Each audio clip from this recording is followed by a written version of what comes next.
बिस्मिल्लाहिर्रहमानिर्रहीम। सामीन ग्रामी कदर, इमाम हुसैन अलैहिस्सलाम का सफ़र मक्का से कूफा हमारी गुफ्तगू का मौजू, और आज हम मंजिल ज़रूरत पर गुफ्तगू करेंगे। मंजिल ज़रूरत पर जब इमाम हुसैन अलैहिस्सलाम का काफ़िला पहुँचता है तो एक काफ़िला इमाम हुसैन के बिल्कुल साथ साथ लेकिन थोड़ा सा दूर अपने खैमे लगाकर क़याम करता है। इसी मंजिल पे इमाम हुसैन अलैहिस्सलाम का कासिद इन काफ़िला वालों के पास आता है और इसमें ज़ुहैर बिन कायन शामिल होते हैं। वो कासिद आके सलाम देता है और कहता है कि आपको रसूल के बेटे इमाम हुसैन अलैहिस्सलाम ने याद किया है। ये खाना खा रहे होते हैं और इनके हाथों से लुक़मे गिर जाते हैं, यानी वो हैरान होते हैं कि इमाम ने हमें बुला लिया है।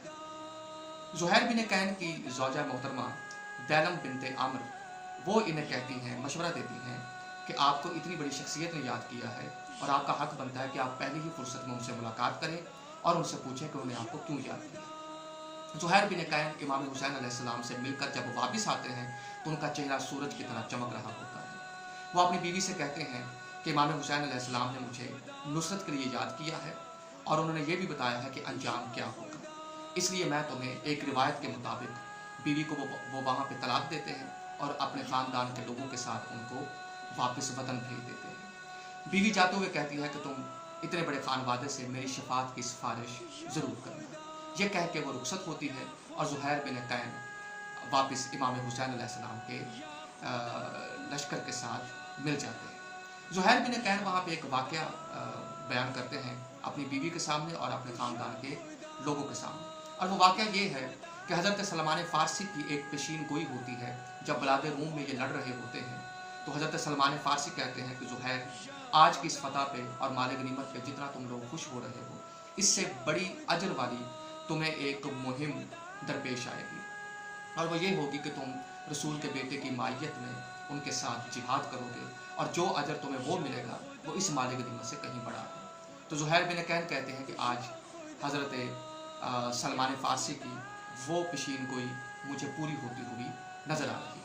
इमाम हुसैन यहीं पे ज़ुहैर बिन कैन को ये भी बताते हैं कि तुम मेरी नुसरत में शहीद होगे और मैं भी इस जिहाद में शहीद हूँ, यानी अपनी शहादत और ज़ुहैर बिन कैन की शहादत की खबर मौला उन्हें वहीं पे दे देते हैं। तो ये मंजिल इस हवाले से भी अहम तरीन है कि इमाम हुसैन के एक अहम तरीन जर्नैल की इमाम हुसैन के साथ मुलाकात हुई। ज़ुहैर बिन कैन यकीनन करबला की तारीख़ में एक अहम तरीन किरदार है। इससे अगली जो मंजिल है वो है मंजिल सालबिया। मंजिल सालबिया पे जाके इमाम हुसैन अलैहिस्सलाम को हज़रत मुस्लिम बिन अकील की शहादत की खबर मिलती है, और ये खबर इस तरह से मिलती है कि इमाम हुसैन के साथ चलने वाले कुछ लोगों के साथ मुलाकात होती है उनके एक असली कबीले के रिश्तेदार से। वो उन्हें खबर देता है कि मैं जब कूफे से आया था तो मैंने हज़रत हानी और अब्दुल्ला बिन यक्तर और मुस्लिम बिन अकील को शहीद होता हुआ देखा और उनके जिस्मों को कूफे की गलियों में घसीटा जा रहा। ये खबर इमाम हुसैन के काफ़िले के लोग इमाम हुसैन को सालबिया के मकाम पे आके ये खबर देते हैं। यहीं पे एक इंतहाई इंदोहनाक और दिल को रुला देने वाला वाक़या है कि जब इमाम हुसैन अलैहिस्सलाम हज़रत मुस्लिम बिन अकील की बेटी, एक रिवायत के मुताबिक उनका नाम आतिका है और एक रिवायत के मुताबिक उनका नाम हमीदा है, उनकी पेशानी पे एक ख़ास तरीके से प्यार करते हैं जिससे बच्ची समझ जाती है कि ये तो वो मोहब्बत है जो यतीमों के साथ जताई जाती है। वो पूछ लेती है कि मामू जान, आज आपकी जो मोहब्बत मेरे साथ है वो एक मामू की भांजी के साथ नहीं बल्कि एक यतीम बच्ची के साथ है। उस आलम में जो इमाम पे गुजरी और जिस तरह से इमाम रोए वो एक अलग से मसाइब का बाप है। बाहर तौर यहीं पे हज़रत मुस्लिम बिन अकील की शहादत की खबर मिली और यहीं पे मुस्लिम बिन अकील की बेटी को इमाम हुसैन ने कहा कि आज के बाद मैं तुम्हारा बाप हूँ और मेरी बेटियां तुम्हारी बहनें। इसके बाद अगली मंजिल मंजिल ज़बाला है। मंजिल ज़बाला इसलिए अहम तरीन है कि यहाँ पे हज़रत मुस्लिम बिन अकील ने एक ख़त लिखा था और वो ख़त उन्होंने वसीयत की थी कि इमाम हुसैन को किसी तरह से पहुँचा दिया जाए। एक तो रिवायत है कि ये ख़त पहुँचाया ही नहीं गया था, लेकिन एक रिवायत है कि मोहम्मद बिन अशस ने एक कासिद के हाथों ये ख़त भिजवा दिया था और उस कासिद का नाम था अयास। ये ख़त जब इमाम आली मकाम को मिलता है तो उसमें लिखा होता है कि कूफे के हालात वो नहीं रहे जो मैंने आपको इस वाक़े से 27 दिन पहले बयान किए थे। इससे अगली मंजिल है मंजिल बतन अकबा। यहाँ पे बनी अकरमा का एक शख्स लोजान वो रिवायत करता है कि उसके कुछ रिश्तेदार इमाम हुसैन से मिले। जब ये पूछा गया कि कूफा के हालात कैसे हैं तो उन्होंने भी वही जवाब दिया जो मुख्तलिफ मकामात पर लोग जवाब देते रहे हैं, और यही कहा कि आप कूफा तशरीफ़ ना ले जाएँ क्योंकि लोग आपके बहुत ज़्यादा मुखालिफ हो चुके हैं और हज़रत मुस्लिम बिन अकील भी कत्ल हो चुके हैं। लेकिन इमाम ने उनके जवाब में अपने इरादे से उन्हें मुतला किया, जिस तरह से मुसलसल इमाम अपने इरादे से लोगों को आगाह कर रहे थे कि मैं किस मिशन पे जा रहा हूँ। यहीं पे इमाम हुसैन अलैहिस्सलाम ने अपने उस ख्वाब का भी जिक्र किया कि जिसमें बहुत सारे कुत्ते उन पर हमला कर रहे हैं, उनमें से एक कुत्ता जिसके ऊपर फुलबहरी जैसे दाग हैं वो बढ़ बढ़ कर हमला कर रहा है। तो ये मंजिल इसलिए भी अहम है कि इमाम हुसैन अलैहिस्सलाम अपनी शहादत की मुसलसल खबर दे रहे थे, लेकिन यहाँ उन्होंने अपने कातिल के बारे में भी बता दिया। इससे अगली मंजिल मंजिल शराफ है।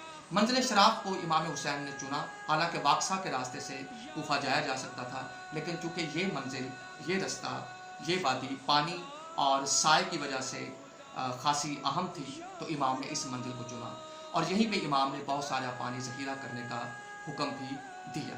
इसी मंजिल पे इमाम हुसैन को बताया गया कि ये जो खजूर के दरख्त बज़ाहिर नज़र आ रहे हैं ये दुश्मन की फ़ौज है। यहाँ पे इब्न ज़ियाद ने हसीन बिन नमीर की सरकर्दगी में बहुत सारे पहरे लगाए हुए थे कि इमाम को यहीं से घेरा जा सके। इमाम ने जब अपने साथियों से मशवरा किया कि क्या यहाँ पे कोई ऐसा पहाड़ है जिसको अपनी पुश्त पे रख के हम अपने दुश्मन के खिलाफ लड़ सकें अगर वो हम पे हमला करें, तो उन्हें मशवरा दिया गया कि ज़ू हुसम हीरा के इलाके में एक पहाड़ है जहाँ पे नुमान बिन मुंज़र एक बादशाह था, उसकी शिकारगाह बनाई गई थी, तो वो पहाड़ जो है वो आपको पुष्ट पनाही दे सकता है। तो इमाम ने शराब से ज़ू हुसम की तरफ बढ़ने में आप ये समझी, जब ज़ू हुसम में पहुँच गए तो यहीं पे हुर बिन यजीद रियाही से इमाम हुसैन की मुलाकात हुई, जो तारीख़ का मशहूर तरीन वाक़या है कि यहाँ ज़ोहर और असर नमाज़ें इमाम की इमामत में पढ़ी गई और यहीं पे इमाम का हुर के साथ वो मशहूर व मारूफ डायलॉग है जिसमें इमाम ने कहा कि किसी इरादे से आए हो, और उसने कहा कि वल्लाह मेरा आपसे जंग या लड़ने का इरादा नहीं है, बल्कि मैं हुकूमत की तरफ से मामूर हूँ कि मैं आपको यहाँ से कहीं भी ना जाने।